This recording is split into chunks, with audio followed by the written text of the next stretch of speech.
And now, the nations of the world. Brought to you by Yakko Warner. United States, Canada, Mexico, Panama, Haiti, Jamaica, Peru, Republic Dominican, Cuba, Caribbean, Greenland, El Salvador, too, Puerto Rico, Colombia, Venezuela, Honduras, Guyana, and still Guatemala, Bolivia, then Argentina, and Ecuador, Chile, Brazil, Costa Rica, Belize, Nicaragua, Bermuda, Bahamas, Tobago, San Juan, Paraguay, Uruguay, Suriname, and French Guinea, Barbados, and Guam. Bam, bam, bam, bam, bam, bam. Ringing a bell?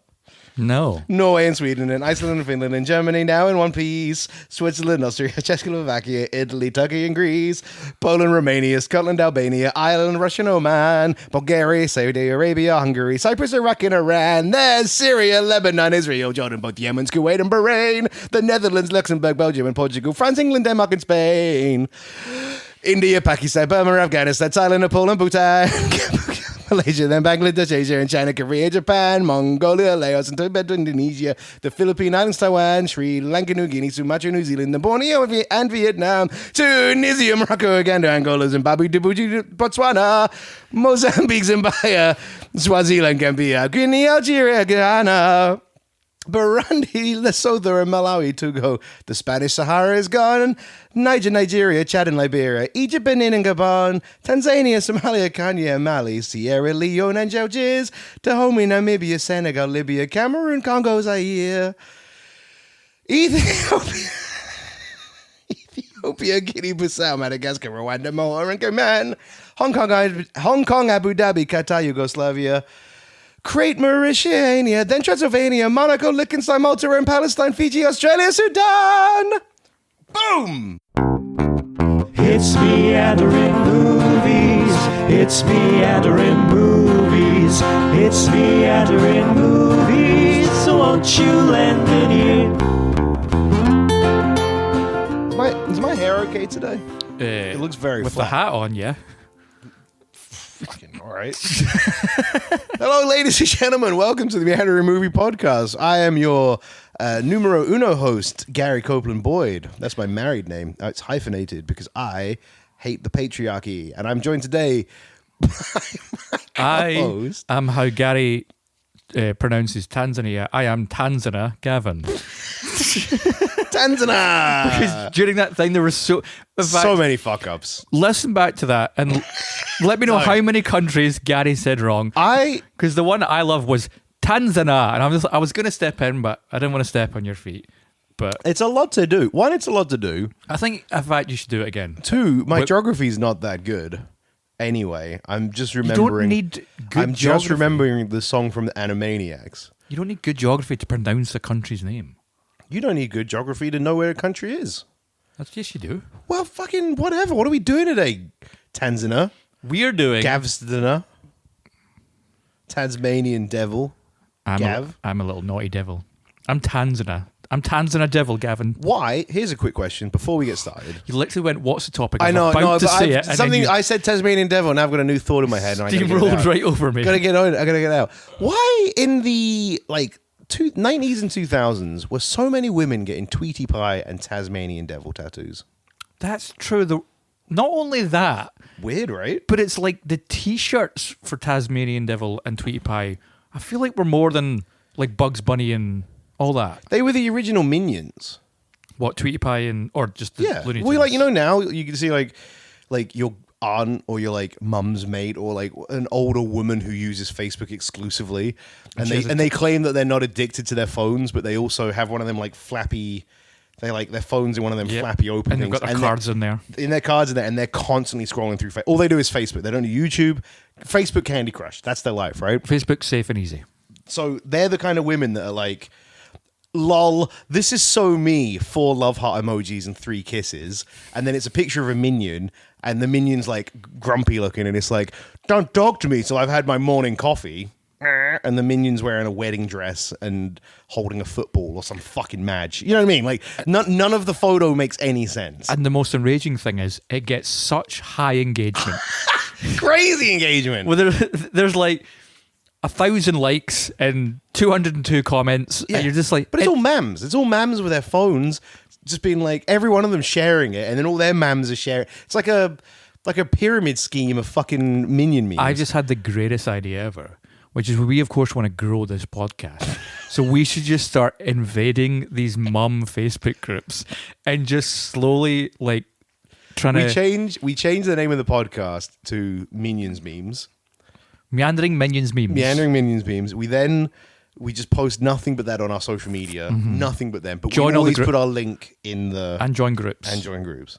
Absolutely. Anyway, my point was that pre-Minion memes, Tasmanian Devil Tweety Pie with a, like, Tweety Pie wearing, like, a gangster outfit and his arms would be crossed and it would say something like, don't mess with my kids or I'll kill you. Or the Tasmanian Devils in, like, a biker outfit, his sunglasses and... And then women just had it, like, tattooed on them with their son's name in cursive underneath. Jonathan. Why? Jonathan 1993. And you're like, what? Why do you need Tweety Pie on your arm? What does that have to do with anything to do with Jonathan? I don't understand why those Looney Tunes were the two. I don't understand why it was... Because think of all the Looney Tunes. Where was the Yosemite Sands? Where was the Foghorn Leghorns? Where was the Pepe Le Pews? I want to meet the 40 to 50-year-old mother who has the Martian guy. Martian Manhunter. Martian Manhunter. Is it Martian? No, it's Marvin the Martian Manhunter's the green cunt from DC Comics. Look, you just went the green cunt. He is a green cunt. You don't often say that word, but you know. But you saved it for Martian Manhunter from DC. Known to be a top cunt. He's a good guy. Yeah. Anyway, my point being, it's just weird. Just weird. But Tweety Pie and Tasmanian Devil were the choice of... If you have a Tasmanian Devil or Tweety Pie tattoo... I want to add an addendum to this. I do not want a fresh, cool, good-looking tattooed. If you are 30 plus with a faded, old-looking Tweety Pie... Or know someone who is this. Or Tasmanian Devil, with a bit of text or like a love heart or some shit like that on it, please send us a picture. I'd love it if there's someone out there called Jonathan whose mum has this tattoo. And he's just like, are they looking in my life?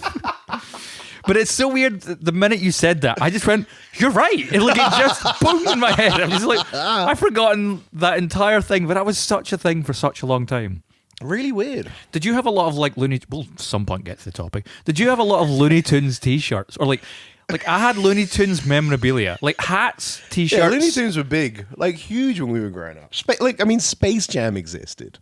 Yeah, and also the stuff with Michael Jordan and Space Jam, and then that's exactly what I just said. You fucking no, weeb. but they had a thing with Michael. They had a thing with Michael Jordan before they did Space Jam. Did they? Yeah, there was a whole market. Like they used to be in like Burger King ads and like insurance ads, and then Michael Jordan did an advert with the Looney Tunes. If you were making a Looney Tunes advert for insurance, which characters would you use? Yosemite Sam.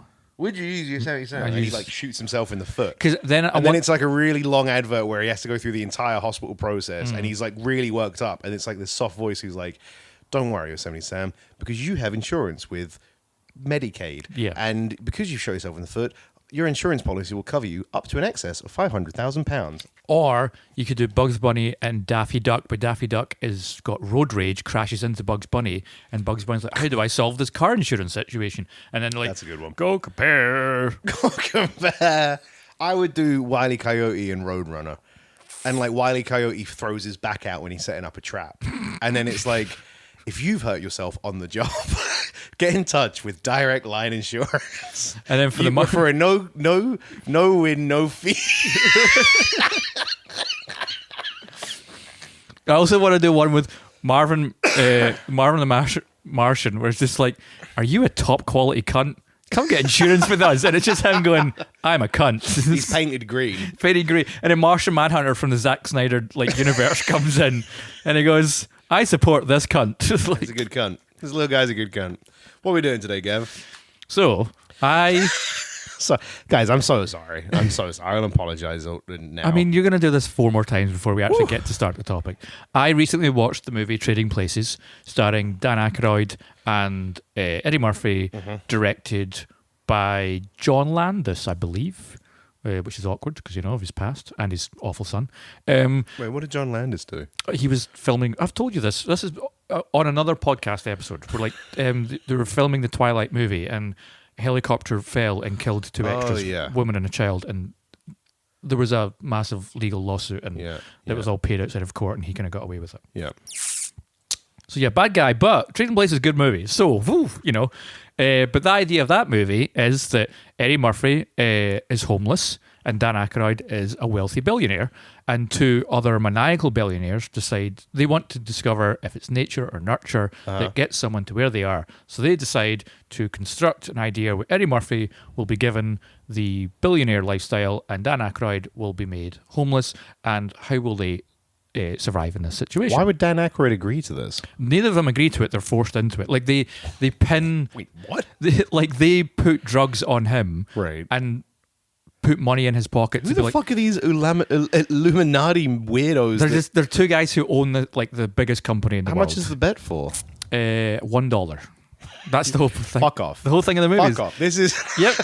Go watch Trading Places. By the way, You're lying. I don't believe anything you're telling Trading me. Places is great, but while watching Trading Places, I of course had a couple of beverages, One beverage. and that's when I start to fire out That's when ideas. your neurons are slowly dying, So- and a bad idea seems like a good one, and you write it down on your little podcast note sheet. And so I had the idea, what if we did a Trading Places scenario, but we took characters from different movies and swapped them into the other movies. So for example, you could do Finding Nemo, Yeah. i.e. Nemo, and John Wick. So John Wick goes into Finding Nemo. That's a fucking terrible. And Finding That's Nemo a goes terrible. Shut up. That's a terrible example.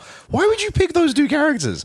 What's the fucking no? Because one, Nemo dies. He's out of water. Done. Yeah. Two, John Wick drowns. Actually, wait, no, it's fucking worse than that. John Wick doesn't just drown. You cram Keanu Reeves into a fucking dentist fish tank, and then he just drowns and swells and scares children as they walk in to get braces. It's just him pressed up against the glass. all of the fish pressed up against the glass. Gale and the starfish are all just like, please take this giant body out. Also, it's the idea of He'd be all swollen. It's Nemo's horrid. dad finally gets to the place where Nemo is. He's like, this is where he is. And it's just this long-haired man, just drowned and dead. And he's like, His face is really swollen by that point because it's been weeks at that point. Really swollen. He's unidentifiable. he's like, where the fuck is my son? Why? And then you cut to John Wick, and a little Russian maniac punts a dog, looks down, sees a fish, and just goes, ugh, and walks away. And the movie ends. This is a terrible podcast idea. I've just proven it. But fun. So we can do better ones than that. So like in classic format, Gary's got 3 ideas. I have do. 3 ideas. We're going to present these ideas to each other and make comedy out of it. I don't know his. He doesn't know mine. Neither of us are going to be doing Finding Nemo and John Wick because, as we've just learned, that comes to a very sad end very quickly for everyone involved.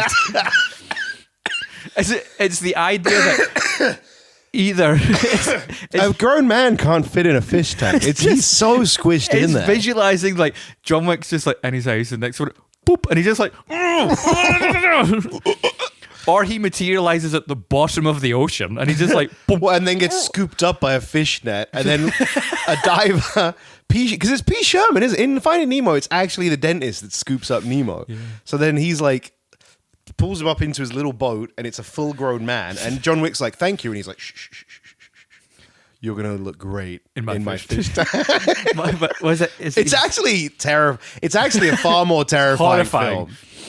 Also, the idea of a fish just chasing down your family, the Baba Yaga, but it's a clownfish, Not just a clownfish, a teeny clownfish with a fucked up fin. and he's doing gun kata. Is that what we call it now? Gun kata? I think that's what it was called in the movie Equilibrium, starring Christian Bale, where it's Not gun fu.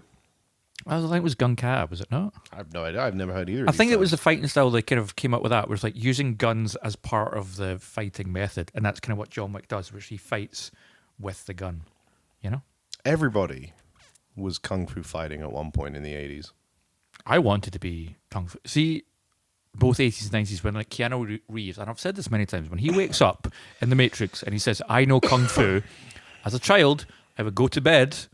Well, I've not said this part, but I wanted to wake up knowing kung fu.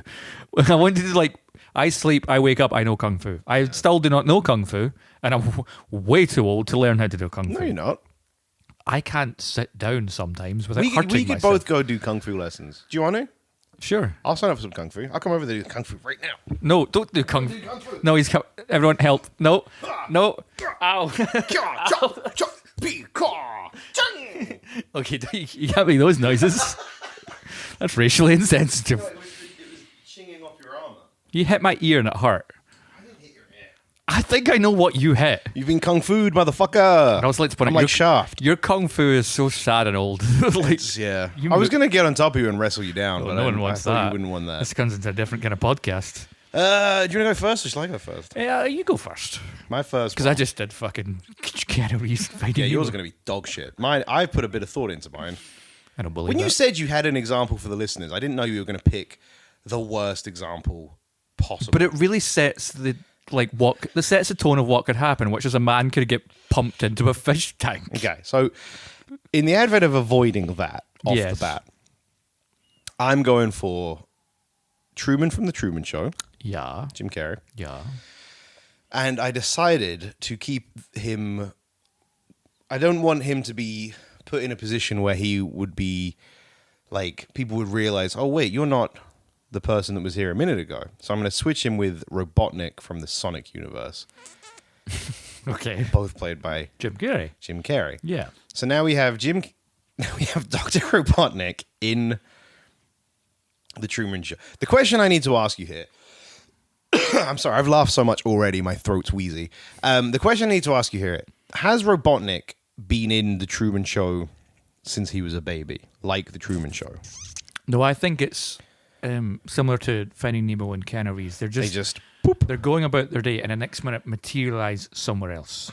So Truman Show is like he wakes up and he goes, that whole and in case I don't see you, good afternoon, good morning, and good night. and why would he say good afternoon first?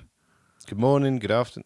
He says good morning, and in case I don't see you, good afternoon, good evening, and good night. So as he says that, poof, he's then in Sonic World. Yep. And then when it comes to Robotnik, I want Robotnik from Sonic 2 when he looks like Robotnik with the crazy mustache and the bald head. there's also there's more fun in that from him. So He's- it's when he comes back to Earth, Okay, he goes through the portal in Sonic 2, comes out in Truman Show. comes out Truman Show. He doesn't realize that he's not gone back to his Earth. He's ended up And inside the Truman Show. yes, and Okay. Truman has come out into Earth. So Robotnik presumably would think, oh, fuck, I've gone into a universe, not my home one, but a universe that's trapped in this dome. It's like Universe 42 or something. Because he's going to know instantly. He's going to know instantly that, like, something's not right because he's lived a normal life Also, prior. he's in a dome world. Yeah, that's what I mean. It would just be like, oh, okay, I've accidentally fallen into Dome World. I feel like for Robotnik and Truman Show, the first thing he's going to do is take over Dome World. Like, How long will it take Robotnik to fully take over Dome World? well, here, How long until, who is it up in the fucking... Ed Harris is up there. How long until Ed Harris is like, I've lost control of this? well, because you'll know more about Robotnik, but Robotnik is obviously he's a very smart man. He's a genius. Yeah, he's a genius. He's a genius. So within the confines of what he has in Dome World, which is a lot of like Which is a lot of electrical equipment. film, TV cameras and stuff, and like and thin partition walls that are regularly, as we saw in the Truman Show, regularly they fuck up and accidentally leave open Yes. like exit ways into green rooms and shit. I also feel like once he's in there, like Ed Harris will have to go into like panic mode of just like contain, and Robotnik obviously doesn't want to be contained; he wants to rule the world. But it's just a bunch of extras. Because I've chosen both Jim Carreys, they might just be like, But he looks like What? Robotnik. yeah, no, I know, but they might just be like, what the fuck has Truman done? Yeah, well, okay. When did Truman grow that mustache and shave his head? Like, is he doing a cosplay thing? Does he think it's Ed Harris to be like, or maybe he thinks it's Halloween? Everyone, Halloween mode, Halloween mode, Halloween mode. And so then Robotnik's surrounded by like Frankensteins and ghosts and vampires. And because Truman Show's in the real world, so one extra might turn up as like a full-grown Sonic. You might be like, oh yeah, like my kids are playing this on the Sega at the moment. You're Robotnik, right? And he'll be like, yes, I'm Robotnik. What are you talking about? Why are you dressed like that idiotic blue hedgehog? And then, yeah, would probably He construct kills some... a kid because he thinks it's Sonic. He'd probably kill a kid. Definitely. Actually, he definitely... Were there any kids in the Truman Show? Were there kids in the Truman Show? There's a lot of adults. I guess Truman was probably the only kid. Can't have been, though. That doesn't make any sense. When he's growing up, but then once he transitions out, there doesn't need to be kids. I like how it's transitioned out of childhood. Transitioned out of childhood. Into a teenagerhood. I can't remember if there's children. I don't think But there if it's is. Halloween, you need kids to do trick-or-treating for Halloween. Ed Harris gets to, like, detour some school buses Yeah. to the set. That sounds so, like, it's scary. He's up there. He's freaking out. He's gone into Halloween mode. Robotnik has instantly been like, okay, so I'm in Domeland. I'm in Domeland. I love how it's Domeland. I'm in Domeland. These people are all dressed up. That guy's dressed up like that fucking hedgehog that I hate. So then he'd know that the hedgehog exists in some form. So he'd probably be like, I need to find that energy source. But I think it's also the danger that he won't know that the hedgehog isn't there, which then frees him up to take over the world because he's not going to be held back by Sonic. But he doesn't have the Once power. he gets out the dome. He doesn't have the power. But then think of all those fucking robots he had. Like the drones and stuff. Like before the Sonic power. I think he's like, he's going to run into the house that he has. Halloween people like goblins and vampires beating at the doors. Like, like we got yeah, because there's that bit in the Truman Show when they're like, right, we got to go on the hunt for Truman, and then the whole town goes like into search and destroy search mode. and destroy mode. So I think Ed Harris is like Halloween. Probably then very quickly realizes like, oh wait, no, this isn't my Truman. This isn't my Truman. Why is he like constructing little robots out of street lamps and shit? And then at one point, the garage, there's going to be like, what's that noise? And then like a weird lawnmower like robot thing. He's going to drive out of the fucking and he's fashioned it into his fucking Robotnik face. Yes, I don't know why Robotnik's obsessed with making things that look like him, but he fucking loves it. Fucking loves giant fucking robot has to have my mustached face. Has to have my mustache right. Yeah, drives out of the garage on that, mows over a couple of people as he goes.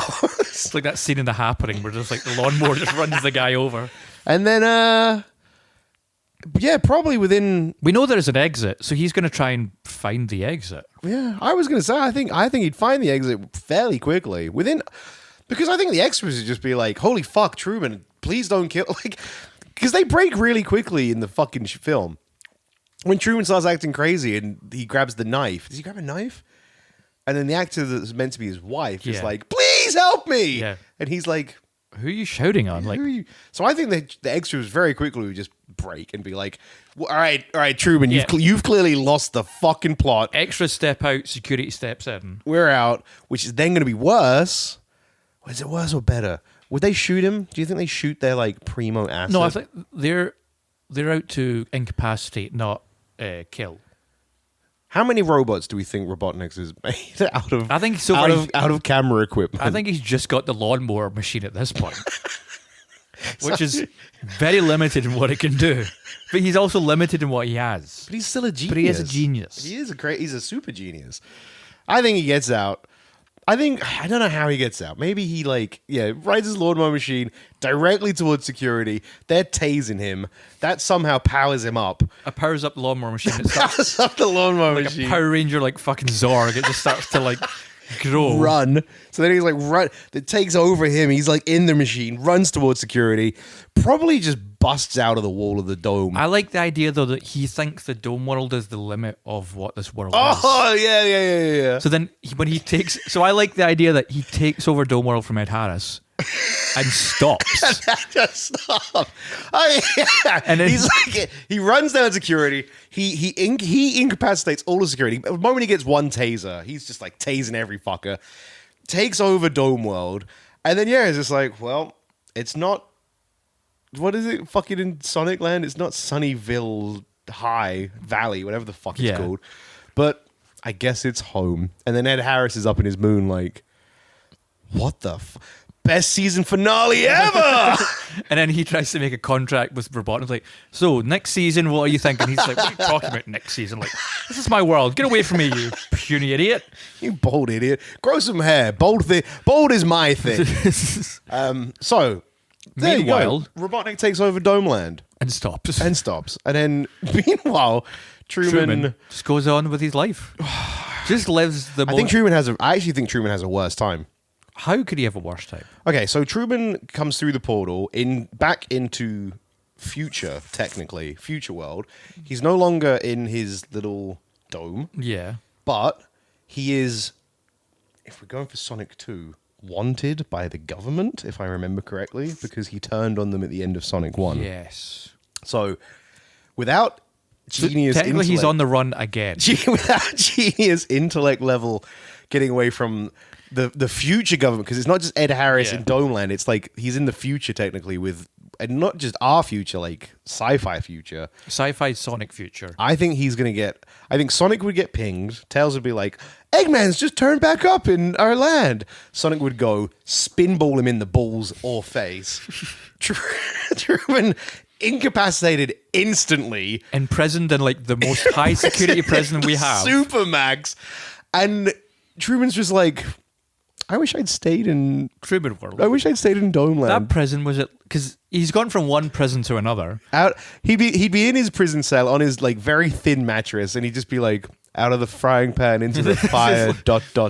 He's gone from like I had a wife and a job and I could travel around this wee world to I'm in a supermax prison with other Sonic villains, I guess. Like who are the other Sonic villains that could be in there? Shadow. But then but then He'd be like, what the fuck is that thing? that's his origin story to become the new Robotnik. Robotnik 2. Botnik. And then we have a multiverse of Sonics. Or multiverse. Stop with the we don't need multiverse. It's what everyone wants, Gary. It's what the people want. It's what the movie studios think we want. I don't even think that happens. I'm going to cut it. I'm cutting it at Truman gets put in Hypermax, thin mattress, 2 meals a day, 1 hour of exercise. Become Robotnik, but he might get jacked. I think he gets jacked, shaves his head. I think that's what they share in common. He becomes a new supervillain for Sonic. But like a jacked, just yoked, just a fucking yoked dude. Because he'd be like, I was free, and then you put me in here by ball tapping me at 1,000,000 miles an hour. So that's his balls have popped because your balls can't handle that, man. Sonic's like boop, boop, boop, boop, boop, boop, spins a little ball, hits him in the scrotum 1,000,000 miles an hour, and it's just this like he's like Hitler. He's Hitler 2. Electric Boogaloo. That's why he's against Sonic, because he's like, you took my balls. So, Robotnik has a fine time. And Robotnik has a great time. Truman does not. Truman has a bad time. No balls, yoked as fuck, shaves his head. If he ever gets out of Hypermax, maybe a slight inconvenience to Sonic again. Yeah. But right now, it's just in prison. There you go. I've traded places once. That went a lot better than Keanu Reeves in Finding Nemo. This next one, Keanu Reeves in a fish tank. This next one might go along the same lines of my original example. So I'm thinking Will Smith's character from Wild Wild West. Okay, so 1850s lawman. Was he a lawman or was he a con? I think he was like a police officer. He was a lawman, right? Like shit, like worked for the government, you know. Yeah. So Will Smith, Wild Wild West, and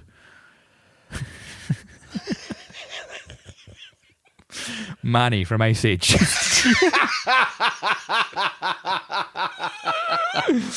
Okay, right. We need the one rule we got to add here, I think, is that Manny from Ice Age, when he comes to 1850s wild, no, I think you fucked it again. I'm trying to make this work, but I think you've got a frozen Will Smith, and I think you've got a heat death mammoth. No, I think the mammoth would be fine with it. Also, the other thing is, you think the mammoth built for the Ice Age would be fine in 1850s greenhouse America, in the Wild West, where there is no cover and just sun beating down day after day? Another question before I answer that question: can Manny talk? That was where I was going, and then my brain jumped ahead to be like, I think he's dead. It doesn't even matter if he can talk. But I was going to say, I think for this, he needs to be able to talk. I don't think in the original films that the humans could understand the Ice Ages, but I think for us, it's funnier. It's funnier if they can. So do you want to maybe during the teleportation process, we just stick a little translator in Manny's neck. So we start with Manny in Wild Wild West. Dead. Okay, no, right. So we ignore. Let's say we shave him as well to give him a fighting chance. God, this says We have to shave him, or he's gonna die a heat stroke. You keep shaving so many people, by the way. Like Truman got his head shaved. Like, what's going on? Stop shaving people. We have to shave Manny. We actually have to. It's kind of a horrifying idea of like Manny just like, oh, where am I? Then he gets like kind of roped down like he's a buffalo, shaved, and then probably put into a circus. Injected in his neck. No, it's not. It's not as bad as that because he gets dumped out next to Kevin Costner. No, it's not Kevin Costner. It's what's his name? Kevin Costner. It's not Kevin Costner in Wild Wild West. It's Salma Hayek and Kevin something. Kevin Costner. It's not Kevin Costner. It is. It's not. Kevin Spinelli. Is it Spinelli? It's not Spacey. It's not Spacey. There's not that many Kevins in Hollywood. Wild West. McAllister. Kevin Kline. Klein. Yes, so you got Will Smith, Kevin Kline, Kenneth Branagh, Salma Hayek. Okay, so Manny the Mammoth appears next to Kevin Kline. Yes. Kevin Kline is like, "Dear God, is that an elephant in my train carriage?" Oh yeah, because they're on the train. Because they're on the train. Manny is then... And wait, before they do anything, Salma Hayek's butt's out, and Manny goes, "Nice butt."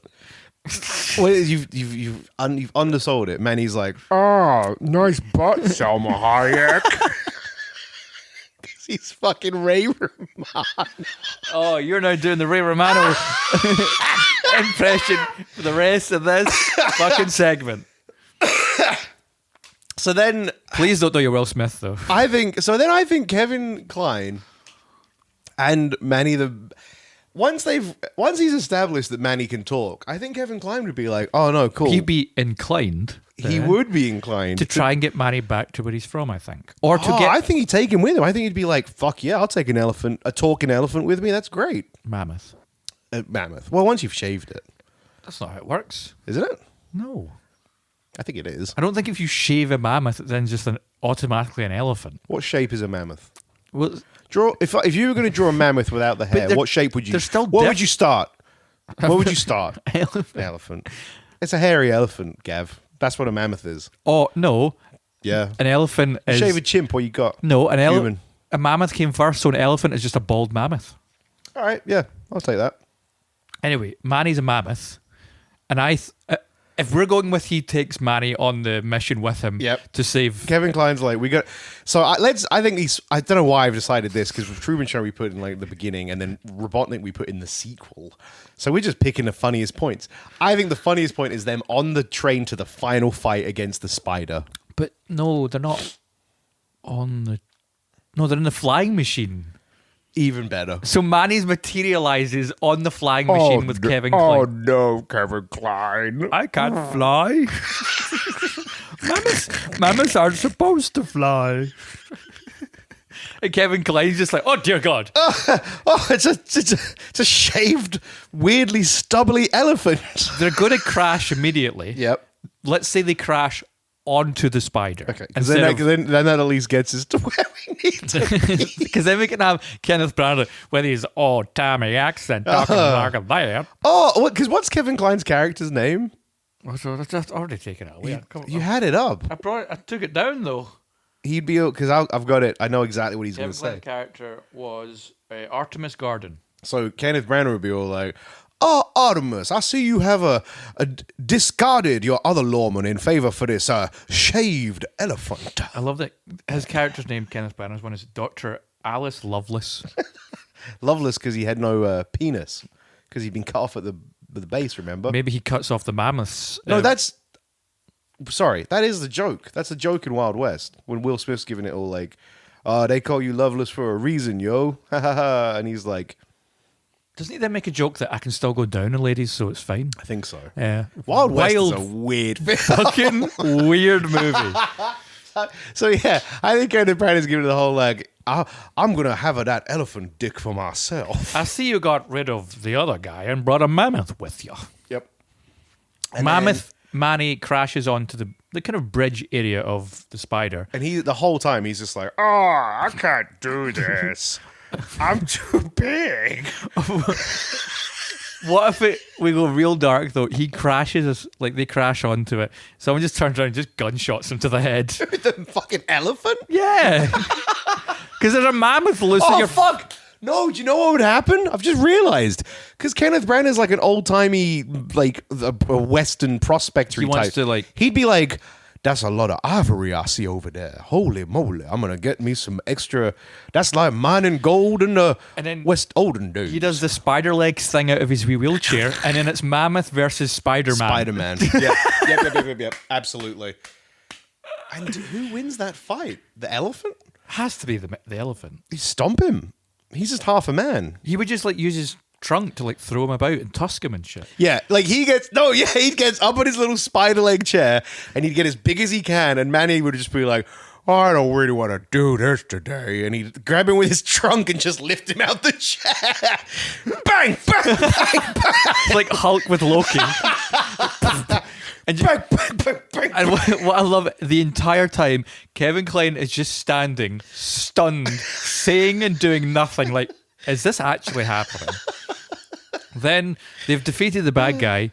They stop the spider. They lower it down. Did Salma Hayek and Will Smith get together in Wild Wild No, I think it was West? Kevin Kline and Salma Hayek. Okay, Yeah, they so get like... They, Salma Hayek's not banging the elephant. no, she's not banging the That's elephant. what I wanted to figure out. Make sure about that. Yeah. But then Spider lowers down. Manny and Kevin Kline get off of it. The president is like, thank you for your work.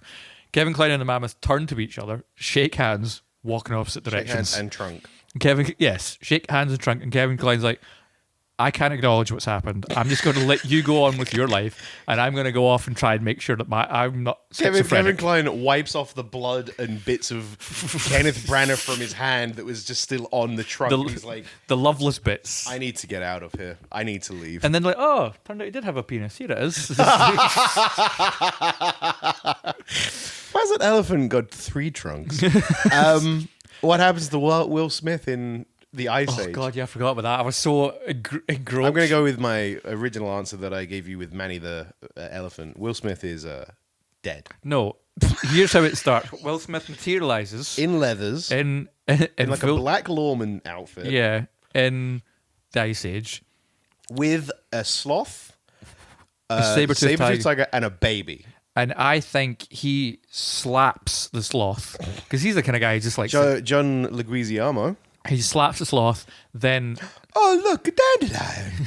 Must be that one of the heathen. That's my and then it's Sid the like Sloth. stunned. Yep. And then he responds. Will Smith gives it a oh, hell no. Like, gives him a slap. And then he's like, keep your indigenous child's name out your sloth mouth. And then he takes the indigenous child and he walks away with it.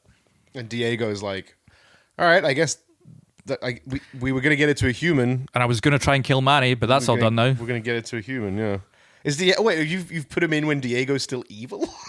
Evilish, yeah. If you've put him in when Diego's still evil and Manny the Mammoth is now teleported away, Will Smith comes in, slaps Sid the Sloth, picks up the baby. Sid's like, I mean, I guess I have no more skin in this game.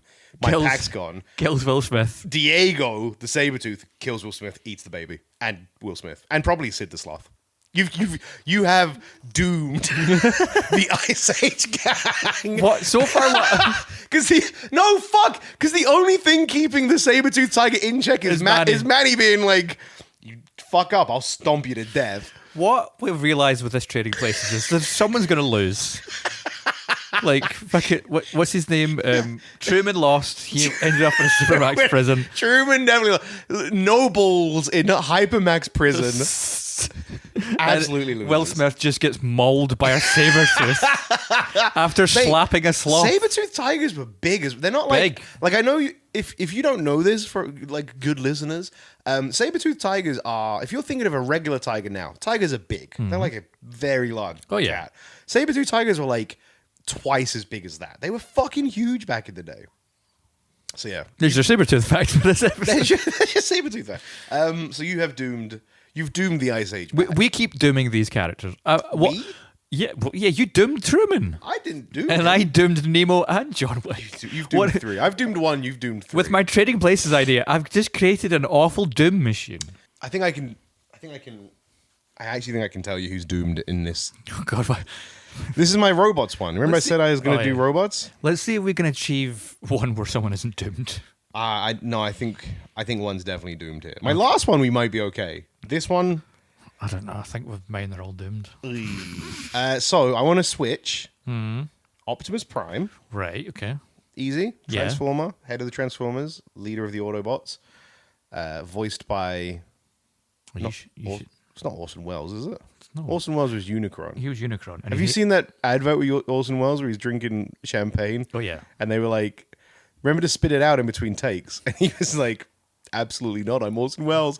And then just gets blasted on wire. Raging alcoholic. Champagne. It's like, let's get a raging alcoholic to do an alcohol advert. This can't go wrong. Have you seen the actual advert cut together though? Oh, so the outtakes itself. I've only ever fucking seen the hilarious. outtakes. So they actually went with it because they paid for it and they wanted to make sure the advert worked. The final advert is a split second of Orson Welles like, "Rah." Then 30, 40 seconds of like in a voiceover and a bunch of B-roll and people enjoying the wine, and then at the very end another 5 seconds of Orson Welles being like, this champagne is brilliant. And then it's like, get it at your local store. They probably paid him so much, and all they got was like 10 seconds of blast. Usable content. Well, they had hours of unusable. Another shit. bottle. Right, Optimus Prime from Transformers, and I want to switch him with the robot from Real Steel, Adam. Well, the one that Hugh Jackman and the kid have. Okay. I'm not really familiar on Real Steel. Okay, you ever seen Rocky? Yeah.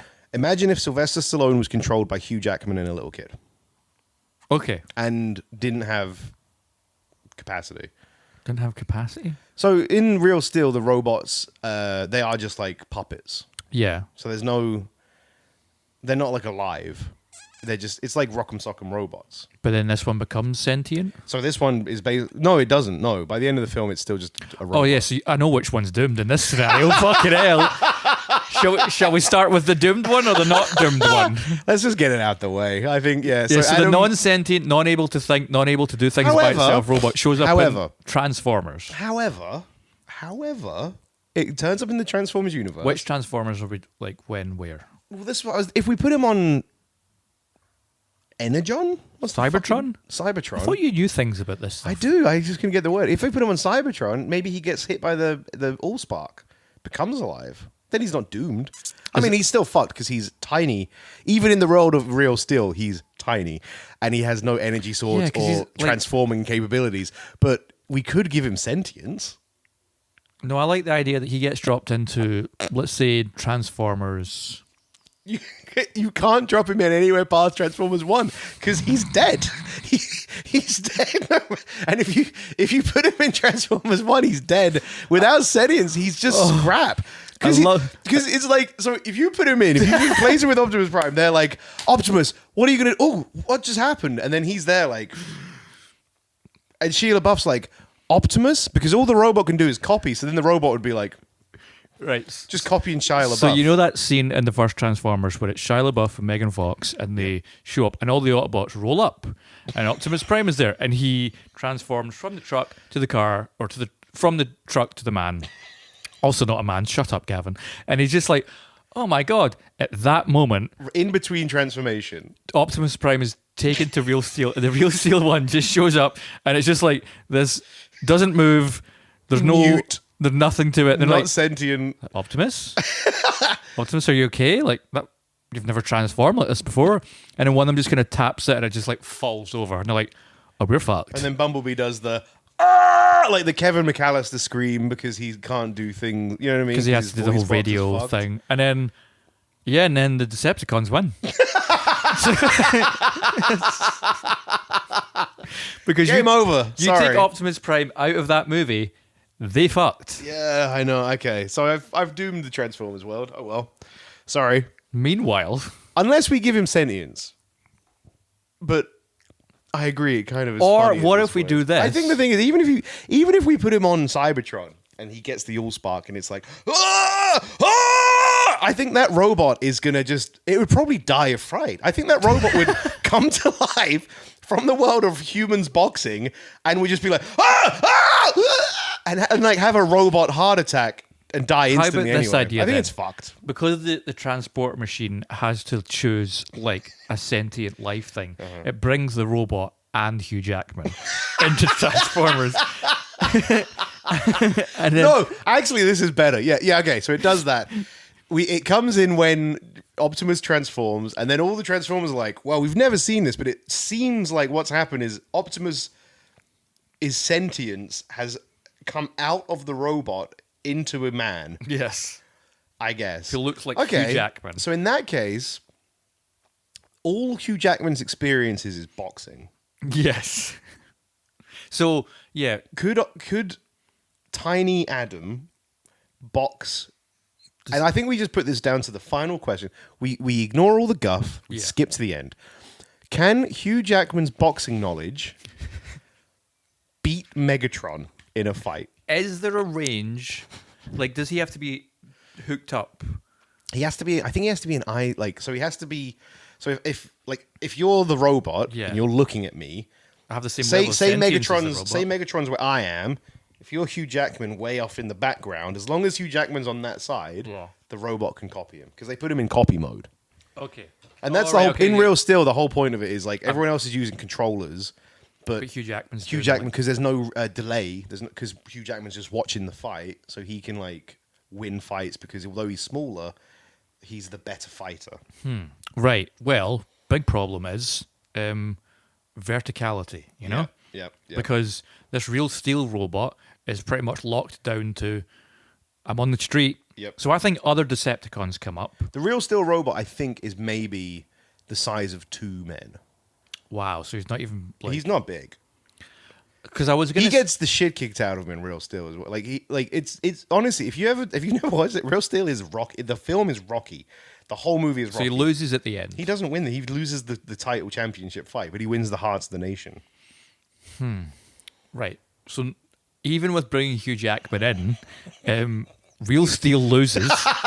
The Decepticons win, and they take over Earth using. I think because what absolute like last card. Even if Megatron's like, well, I'm not going to transform because I feel bad for the Optimus Prime. Bad for you. I feel bad for the Optimus Prime robot, and I feel really bad for the Optimus Prime human. I'm not going to transform. And then if Hugh Jackman's getting the upper hand, Megatron's a villain, so he would just be like, all right, fuck it, I'm transforming. And correct me if I'm wrong, but does Megatron not turn into a tank in the first film? No, the first one he's like a flying. Oh, like a jet thing, which was like you've already got Starscream. So it's he was a gun in the original cartoon. Yeah, he's just a gun. It's in like the movie turns into the first animated movie turns into a tank. So I mean, whatever it is, Megatron transforms, kills Adam. Yeah, like and Hugh Jackman. It's an idea. Hugh Jackman's like, why? Come on, just take the robot. I just want to get back to my kid. And also, like Shia LaBeouf and all that are just like, you're irrelevant now. They just get like. They're out of the movie, which is kind of what we all wanted. Yeah, we've got a new main character, Hugh and it's just Hugh Jackman from Real Steel. So Transformers is fucked. It's done. We try to work it out. It's not happening. However, Optimus Prime in Real Steel, I think wins. No, yeah, sure. He absolutely he wins the championship. He wins the championship. Go on. I think we might go into the same place, but I think the morality of the situation is going to trouble Optimus. Seeing these metal. Oh, I wasn't going that way. Okay, Star Trek. You know, I always go this way. He sees what has become of these machines on this planet and how they're being used for like violence and entertainment, and he's like, these robots can be so much more. So he starts a new Autobotsy thing with them. And he attaches like 10 more arms to himself so he can control the remote controls for all the other. Because remember, they're not sentient. No, he makes them sentient. He gives them. He doesn't have the Allspark. But you'll find it because he'll just go get the Allspark. Because in the Real Steel universe, I'm assuming that the Allspark also still exists, or he finds a new way to break like AI and give them sentience. Yeah, he just teams up with this. What I was going to say, and then him and the Real Steels all just leave the planet. I was going to say he comes in. The kid is like, "Where's my dad?" And then Optimus Prime is like, "Son, I'm dad now." Oh God! And then he wins the championship fight because he doesn't even need Hugh Jackman. There's zero delay. He's just like, and then he becomes that kid's dad, robot dad. But here's a better idea. Like the Iron Giant. Let's build off of that. Yes, he becomes kid's dad. I love that. But then he just puts on the Real Steel goggle stuff and uses another robot to Real Steel. It's like, you're already a robot. Why wouldn't you do it? It's like, that is not fair. It has to be a fair fight. Yeah, because Optimus Prime's a total stick in the mud. He'd be then he just maybe he still loses in the Real Steel gun because he's not a boxer. No, the reason he loses is because the fucking what are they like the people that are funding the fight? Oh, they like fix it. They're just like that's not the robot you signed up with, kid. And he's like, You're out. I don't know where that robot is. I was like, look, that's not the robot you registered. You're out.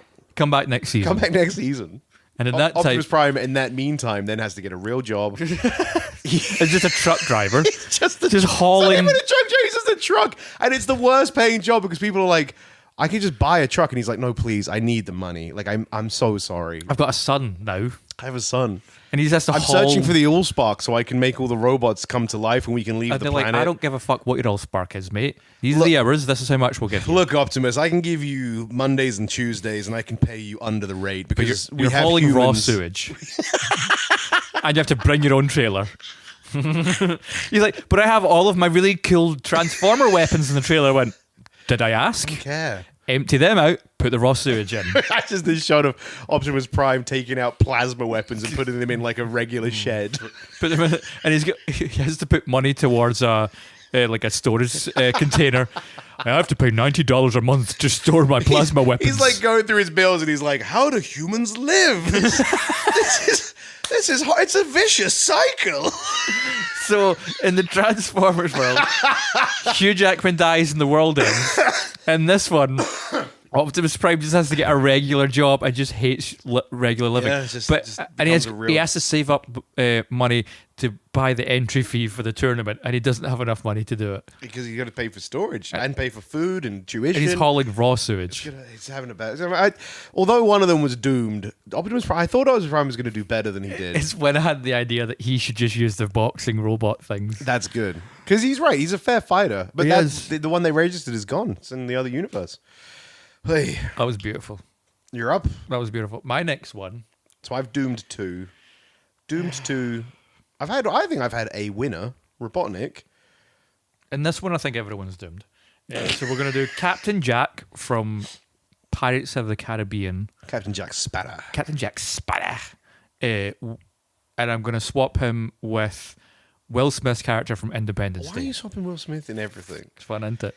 Holy fuck, what have you done? So I've put Captain Jack in Independence and the fighter pilot guy into Pirates Where? World.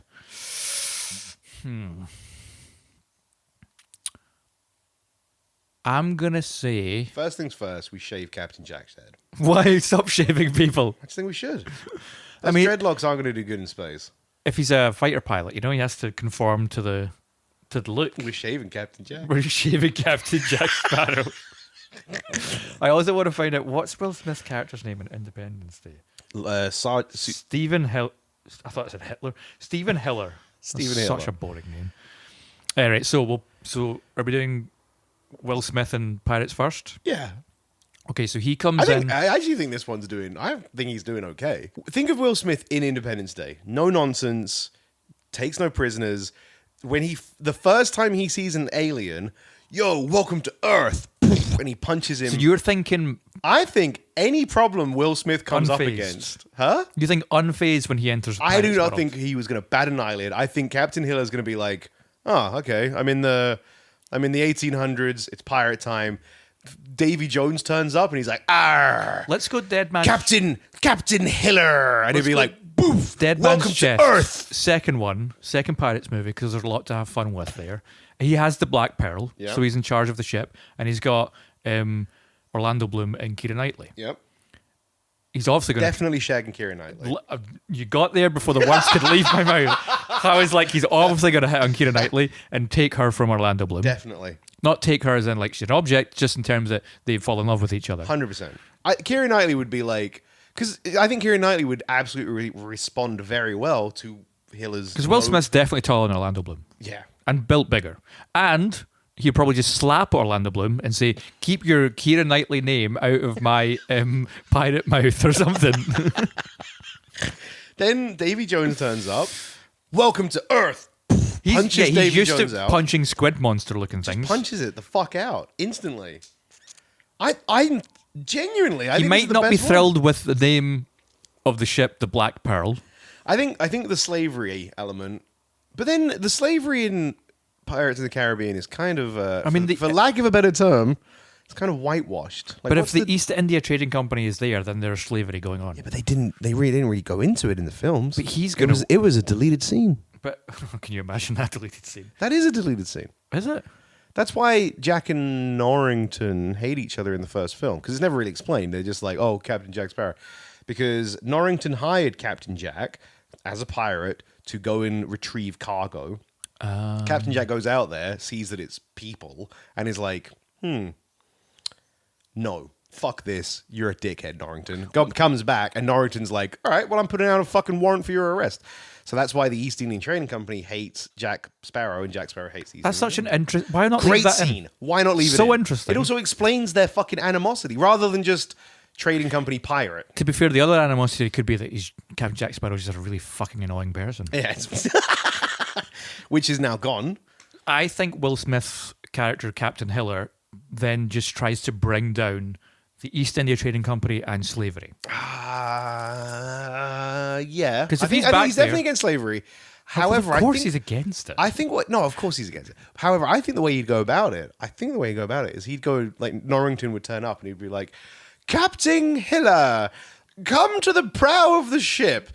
Hiller comes out and he's like, yo, what do you want, Norrington? And he's like, we're here to parlay. And he'd be like, boom, welcome to Earth. I'm taking your ship. And then he just punches his way up to the top of the East India Trading Company. And then abolishes slavery. Abolishes slavery. Captain Hiller's no-nonsense punching fuckers in the face that he doesn't agree with attitude saves the day. He does get shit done. All the shit. Saves the Earth in Independence Day. Save the Earth. But problem, Captain Jack's there instead. Oh, no. All right, so wait. We said it needs to be after the alien punch. Otherwise, everything that happened in Pirates doesn't make sense. Oh, but I wanted him pre-alien punch on Earth.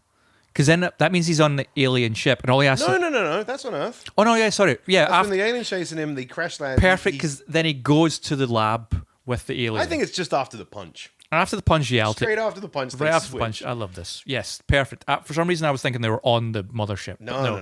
Yeah, So he's just punched the alien, and Oh, then... you just want him to meet fucking... I know exactly what you want.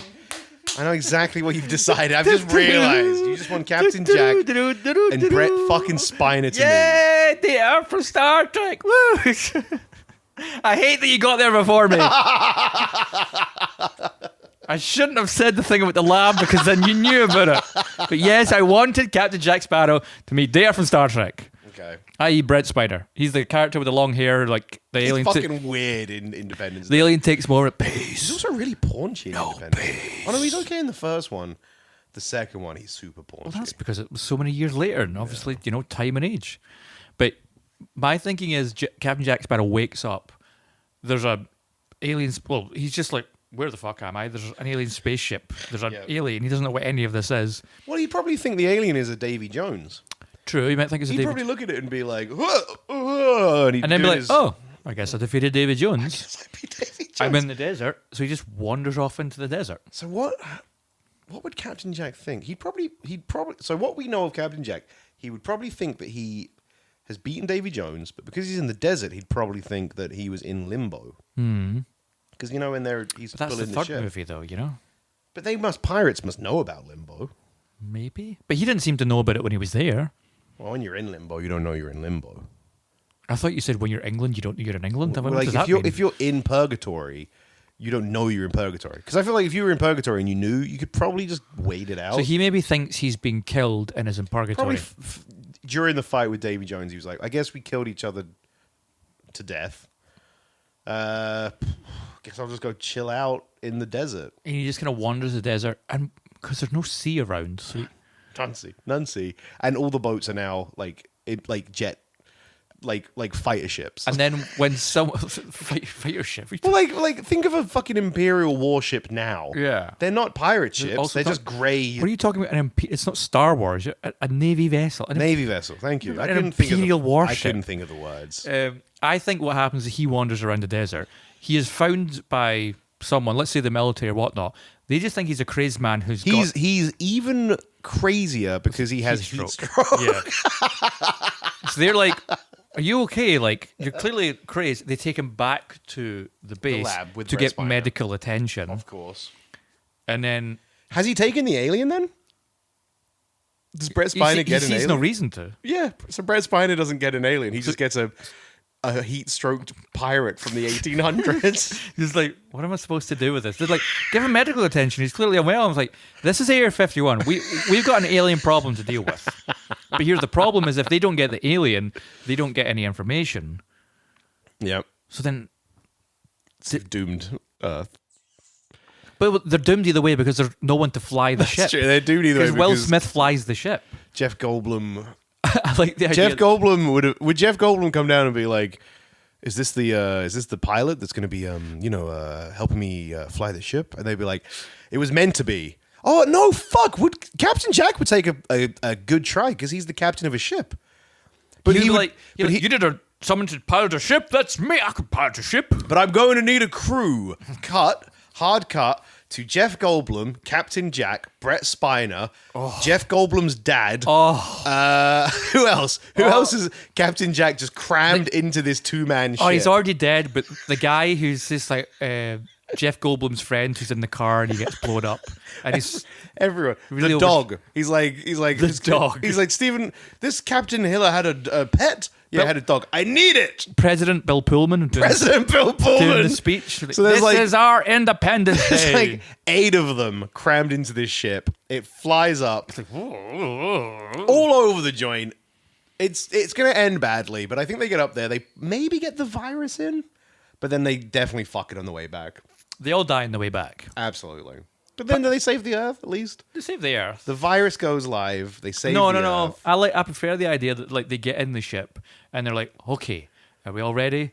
Like Data's there Brent Spiner's character's there to be like this is how you pilot, and Jeff Goldblum's like, this is the signals, and the president's in the background being like, he's almost Giving like his speech. He's on repeat. Kind of like Patrick Stewart as Captain Picard, just kind of like be like, we can do this. We are morally right to do this, and the dog's just like, woof, Woof. That's Worf, obviously. Of course. I actually hate how I've managed to give you an Enterprise. I have an Enterprise at Independence Day. And Data's there, and so is Worf. And then Captain Jack Sparrow is just like, make it so. Ship flies up, nothing happens, and it crashes back down and explodes, and they all just die. Instantly, so they don't get the virus. And they all just explode down. all the other scientists are away, and they're like, his maiden voyage, Godspeed, Captain Jack. Fuck. Then a laser comes down, blows up the whole lab. And then the aliens win. Game over. Okay, so Hiller's won. Hiller did good. Will Smith He did in... really good. Really? He abolished slavery and took over the East India Trading Company. He changed history for the better. He also would change his catchphrase. I think I've just decided he would change his catchphrase quite quickly. The first couple would be Welcome to Earths. He would then change it to Welcome to the Sea. Well, yes. He'd be like, boom, welcome to the sea. That's from the Black Pearl. Right, my final one. Oh, God. I'm quite happy. I think this one's going to go well on 2 fronts. Yeah. I think. So, I would like to switch Kevin McAllister, young, entrepreneurial. I don't like how you started with young. Well, he's young. He's a young child. Young, entrepreneurial, savvy, can get out of a fix. Yeah. He's clever. I dread to think where you're putting him. I'm switching him with E.T. If the audience can't see, obviously, what happened there, but the level of confusion that wiped over my face. That's a good swap. Why? Well, because Kevin McAllister will manage to escape from the government agents. E.T.'s probably going to die. Okay, okay, we've done it again. I thought, now that I'm thinking about it, E.T. might not do Here's what as well. happens. Oh, no, wait, E.T. has powers. No, does he have powers? He What powers he does can make E.T. have? M&M's float.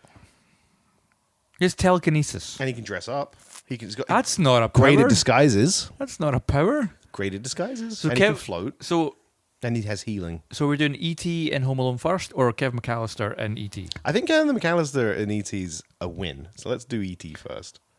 All right, so E.T. materializes in the McAllister house Just after he's been left by the parents. by the parent, I guess. And so then 2 men are going to break in, Yep. see what they are going to assume is this family's weird, deformed child that they've left behind, and be like, we can probably make some money out of this. They're going to They're not going to think that. They're going to steal the shit from the house, take the E.T. looking weird kid, and be like, let's sell them to like a circus or something. No. They are not going to sell a child. They're robbers. They're not fucking child traffickers.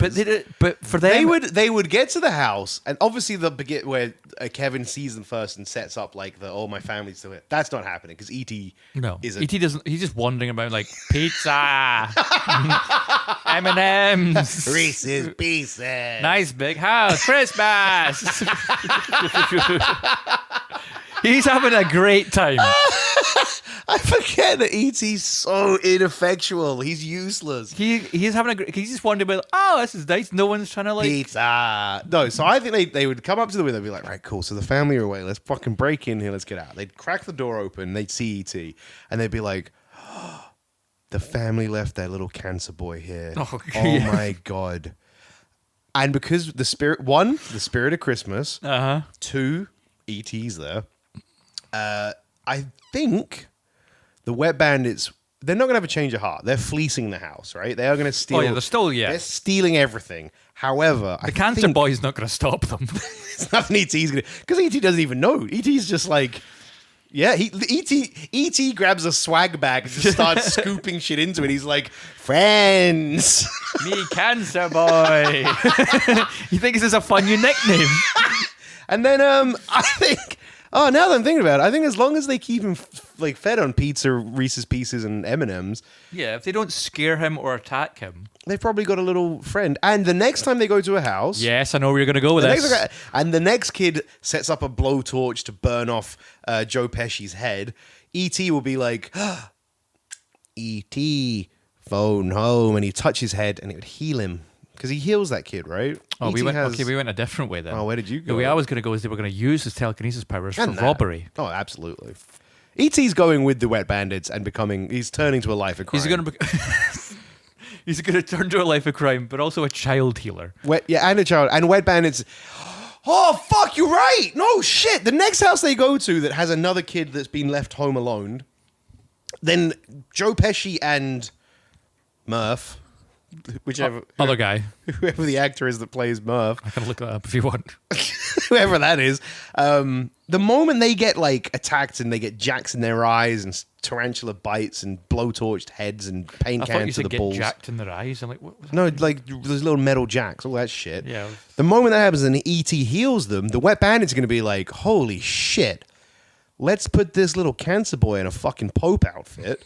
We'll start touring America. Yes. They're going to go evangelical with it, but actually healing folk. It's like come into this weird tent, no flash photography. No flash photography, no press. You can come and see our little angel. He's like someone with leprosy, you know? Like, don't touch him. Don't touch him. Give you the leprosy. He'll heal you. How far do E.T.'s healing powers go? I mean... Can he cure a spine break? But I think with when we knew E.T., he was in the beginning stages of what he knew. So he's only going to be able... The older he gets, the better he gets. His powers shall grow. I like to fast forward like 20 years. Harry and Murph are like, E.T., you've done it. We're millionaires. And then it cuts to E.T., who's fat as fuck. He's got like a little pencil mustache, and he's just like, boys, what are we going to do for Christmas this year? like he's just... Like he's picked up the dialect. He's got a full accent, and he's from Boston or something. Yeah, he's from Boston. What if it's more like, remember those? But he's totally in on the scam. He knows exactly what he's doing. Or it could be like those two entertainers that had the white tiger, Siegfried and Roy. Maybe it's like Siegfried and Roy. E.T. turns on them. E.T. turns on him and kills them. He's like, I don't need yous anymore. Like, oh, what? When he's like 20? Yeah, he's like, I don't need yous anymore. I've got this racket down. Like. I'm teaching you the new rackets. You're too old for this. It's Boom, true. Bumps them off. He might pop it off. And with these powers, he just their heads blows them up. Like something out of wins. It's like something out of The Boys. Like, you know, when that person can just like make their head pop. That lady. E.T.'s done good. I thought E.T. was fucked. The moment I said it, I was like, no, maybe E.T.'s fucked it. But I think E.T.'s had a win. We changed the movie from E.T. Go Home to E.T. Make That $1 bill. E.T. Make That $1 bill by preying on the unfortunate souls of white trash America. You go, E.T. They had it coming. Have you ever been to Universal Studios? No. There's a E.T. ride. I think is it that or is it Disneyland? I can't remember. I mean, if it's Spielberg and E.T., then it would be I think it was Disney. Anyway, you go, and the ride is super basic. You go on a bike. like the carriage you're in, like a roller coaster.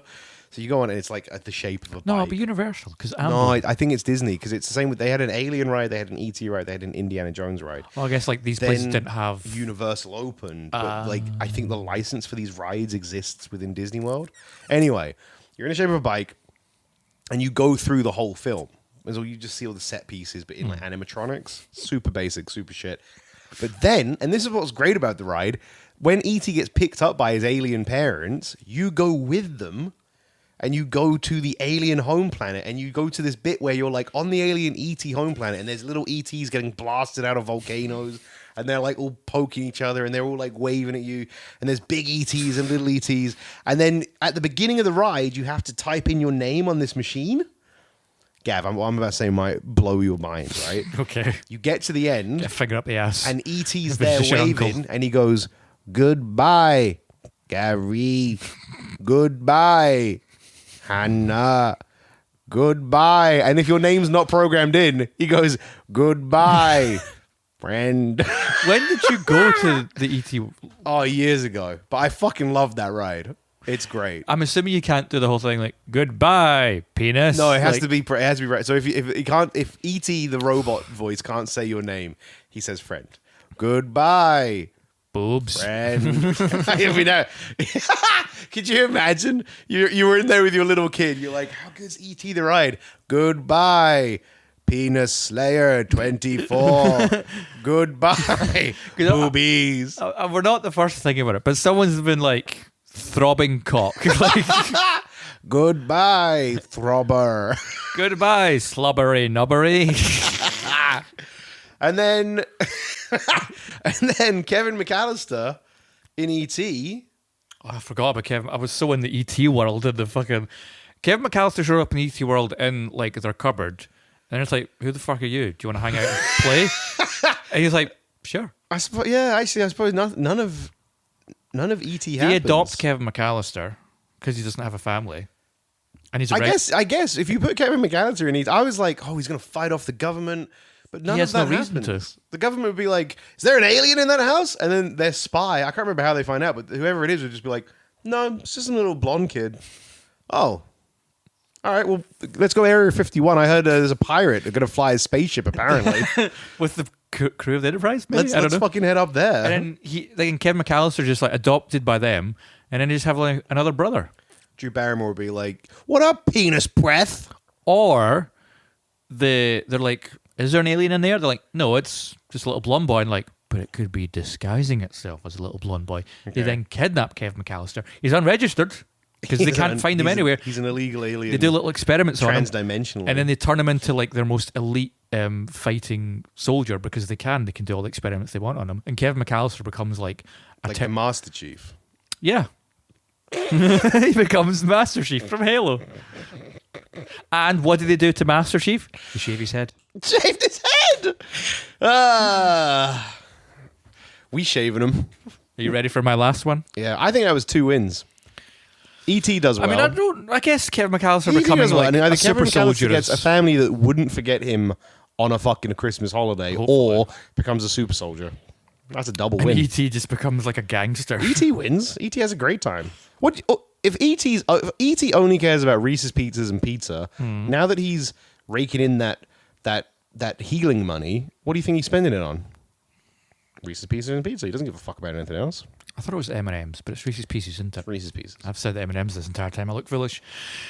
My last one is Jack I swear if you've picked another Will Smith. from Titanic. Okay. And I swear if it's another Will Smith.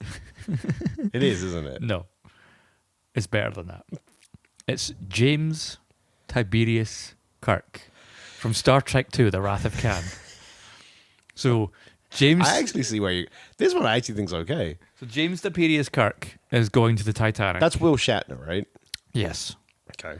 And Jack, who is of Leonardo DiCaprio, little Irish boy who can draw. Little Irish boy who can draw and dance. It's- And who has a...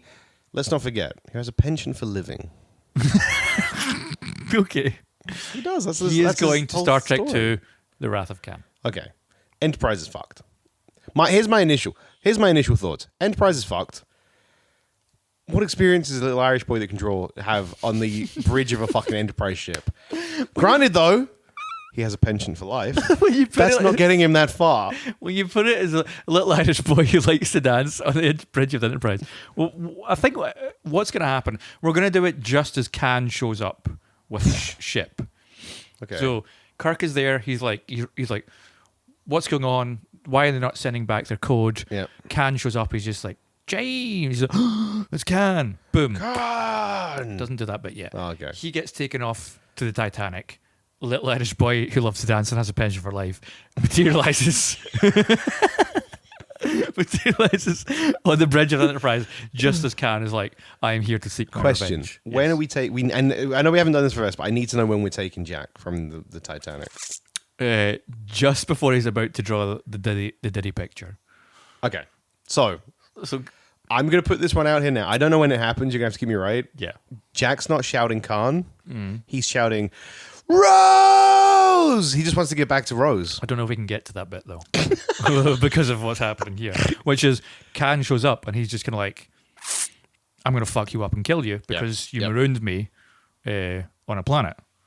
And when Kirk's there, Kirk does like, "Oh, we can send the code, we can lower their shields, we can shoot, we can do this, and we can disable them, and then we can get away." And This actually brings into a question that I've always had about Star Trek. Granted, the captain's the one that gives the final order, yeah, but how much work does the rest of the crew do? And if you did remove the captain, let's just say,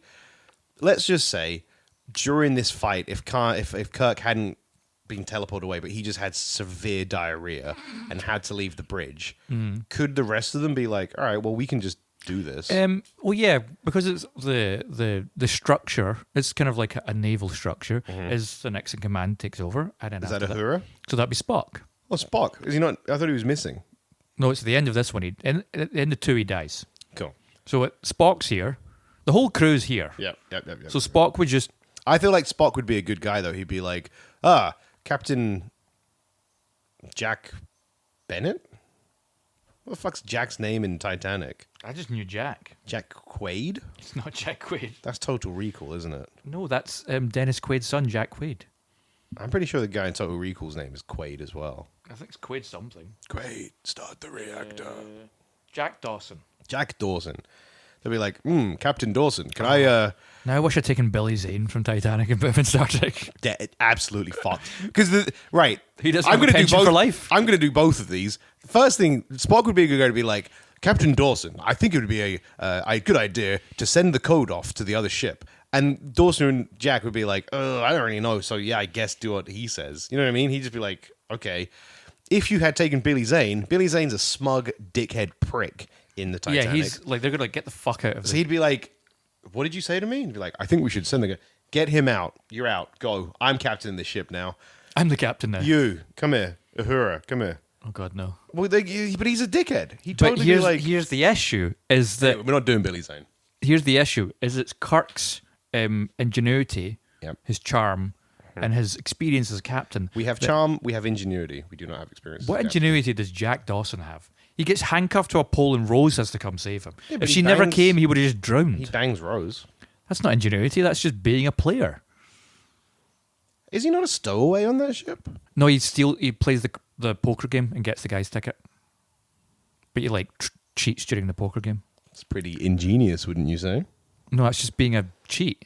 Ingenuity, man. Anyway, Kirk. At the beginning Kirk of the throws out- beginning of the Chris Pine Star Trek movie. Stop bringing Chris Listen, Pine. at the beginning of the Chris Pine I don't know enough about the other ones. The only one I've seen is this. I At the hate beginning that. of the Chris Pine Star Trek movie, he cheats during the Kobayashi Kobayashi Maru, maneuver. He cheats. which is from Star Trek II: The Wrath of Khan. Which he cheats. He does cheat, yeah. And he's lauded for his ingenuity. Because it's a no-win scenario, and Yep. he changes it so he can win. And Jack is ingenious because he cheats.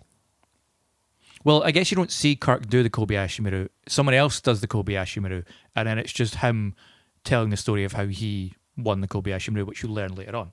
So, Kirk uses this stuff to trick Khan. He's like, oh, if you do this, we can do this. And then next minute, the ship's shields stop doing what you're doing to it. There's things happening off mic that no one will ever know about.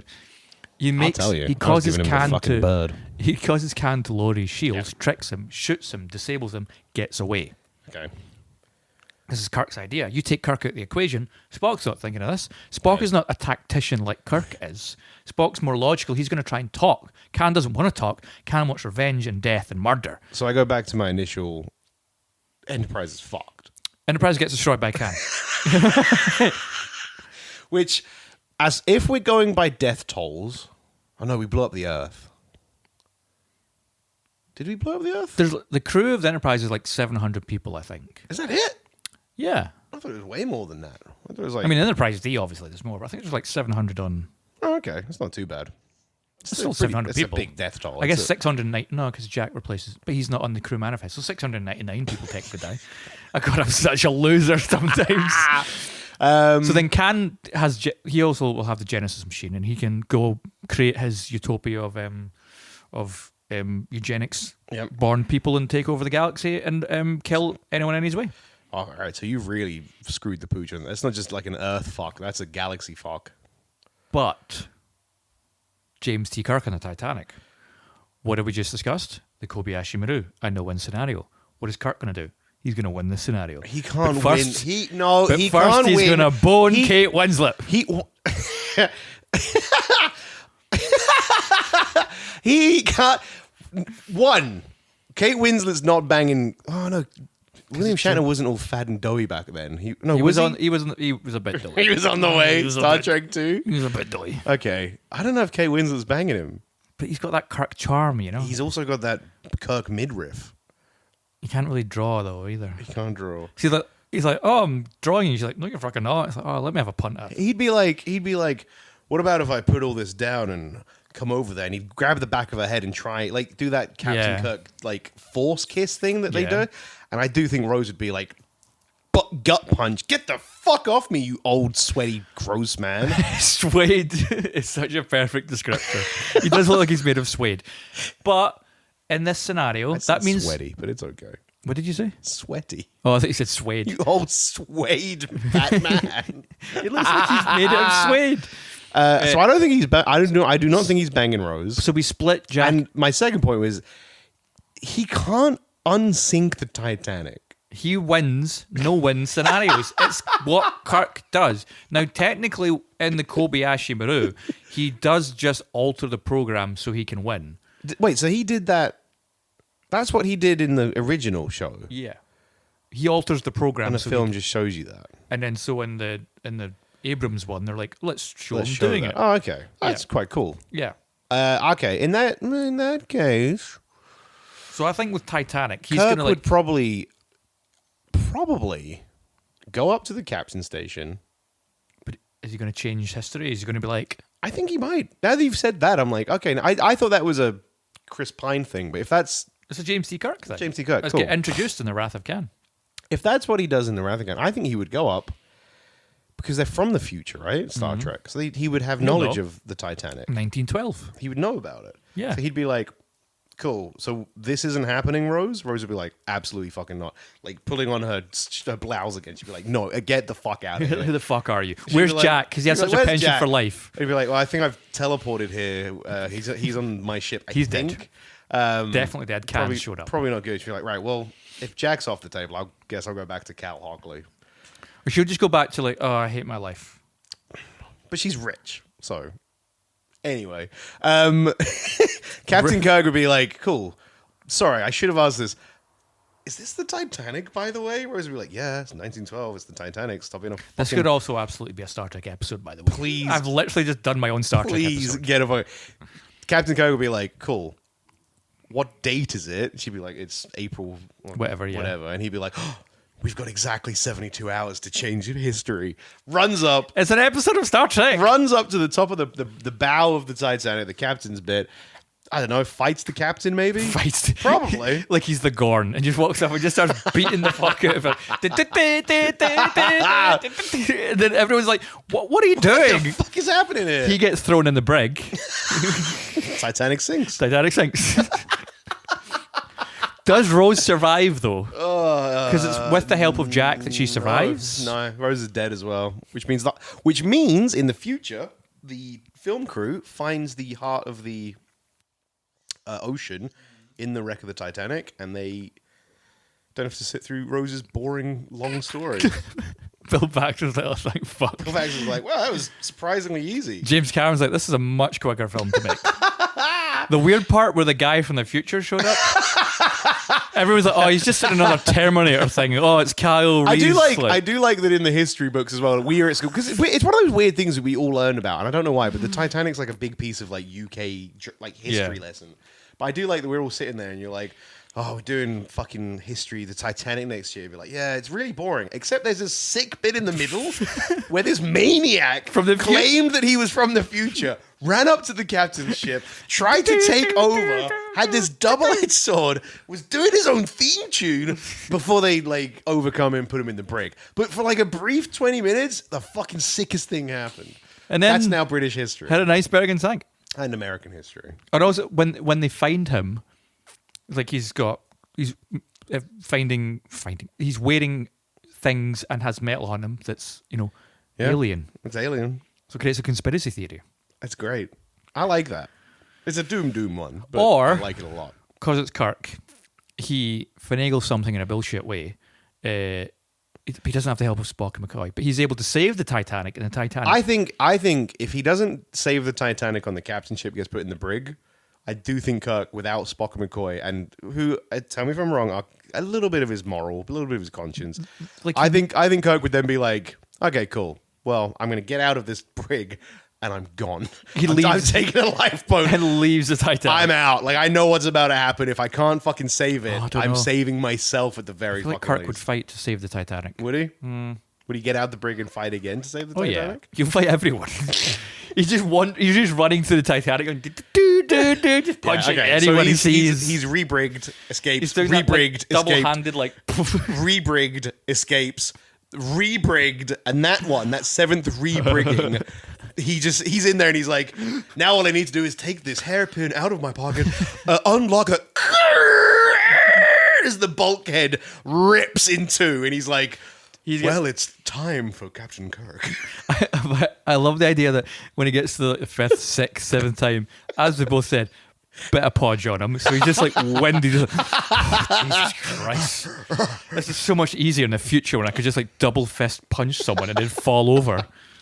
My face is sore from laughing, Gav. I got so much Star Trek into this. I got 2 Star Trek episodes out of this. Get 2 Star Trek episodes. And one of them you gave to me. Oh, that was good. That was good. Oh, my face is sore. We need to wrap up. This has been the Meandering Movie Podcast. Oh man, we should trade places. Me and you. Oh, your wife doesn't want that. My girlfriend doesn't want that. Mics. Oh wait, yeah, let's do that. Alright, I want to go your mic. You be my mic. Okay, wait. This way. Now I've got to be like a douchey. Honestly, Gary, why does it reek of farts over here? Ugh! You just be farting in this corner? Yeah. Gav, that's rants. Wrap up. I'm getting out of here. This has been the Meandering Movie Podcast. If you have any trading places ideas, you should let us know about them. In the description, there are tweets, there are Instagrams, there are Facebooks. Please click on those things and do things with it. Thank you. I have been... I forgot my name. You're the pension for life. I've been the pension for life and I love dancing. Jack Dawson. And I'm Gary. Music is life. Bye. Love you, Norway. Danke des allen. It's meandering movies. It's meandering movies. It's meandering movies. So won't you lend an ear?